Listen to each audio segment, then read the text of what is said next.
can lick you. I'd like to see you try. Well, I can do it. No, you can't either. Yes, I can. No, you can't. I can. You can't. Can. An uncomfortable pause. Then Tom said, What's your name? Just like none of your business. Well, allow it to make it my business. Well, why don't you? If you say much, I will. Much. There now. Oh, you think you're mighty smart now, don't you? I can lick you with one hand behind me if I wanted to. Well, why don't you? You say you can do it. Well, I will if you fool with me. Oh, yes. I've seen whole families in that safe things. Smarty, you think you're something now, don't you? Oh, what a hat. You can lump that hat in if you don't like it. I dare you to knock it off. And anybody that'll take a dare will suck eggs. You're a liar. You're another. You're a fighting lion and doesn't take it off. Take a walk. If you give me much more of your sass, I'll take and bounce a rock off of your head. Oh, of course you will. Well, I will. Why don't you do it then? What do you keep saying you will for? Why don't you just do it? It's because you're afraid. I ain't afraid. You are. I ain't. You are. Another pause and more eyeing and siding around each other. Presently they were shoulder to shoulder. Tom said, Get away from here. You go away yourself.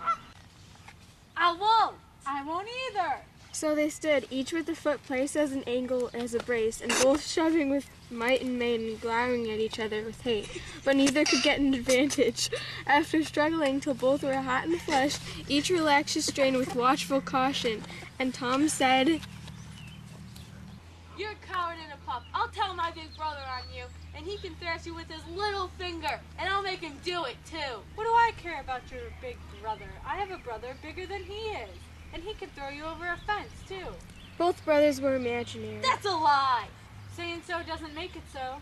Tom drew a line with his big toe in the dust, then said, Dare you to step over that, and I'll lick you till you can't stand up.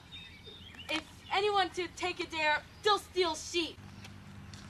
The new boy stepped over promptly and said, Now you said you'd do it, so do it. Don't crowd me, you better look out. You said you'd do it. Why don't you? By jingo, for 2 cents I'll do it. The new boy took 2 broad coppers out of his pocket and held them out with derision. Tom struck them to the ground. In an instant, both boys were rolling and tumbling in the dirt, gripped together like cats, and for the space of a minute they tugged and tore at each other's hair and clothes, punched and scratched each other's nose, and covered themselves with dust and glory.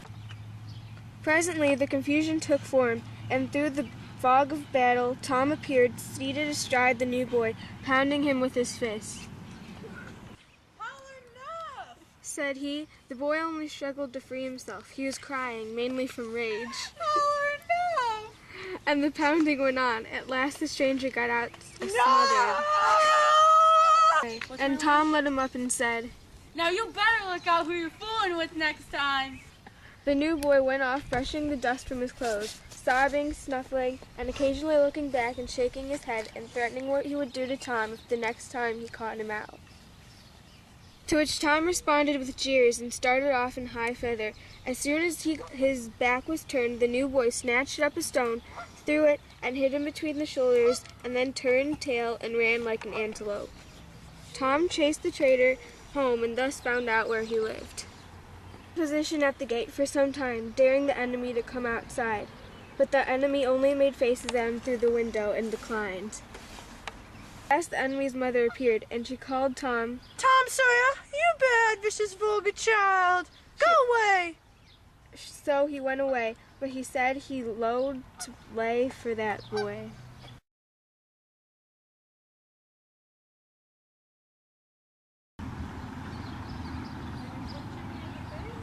Oh, I need to punch her in the face? Yeah. Bam!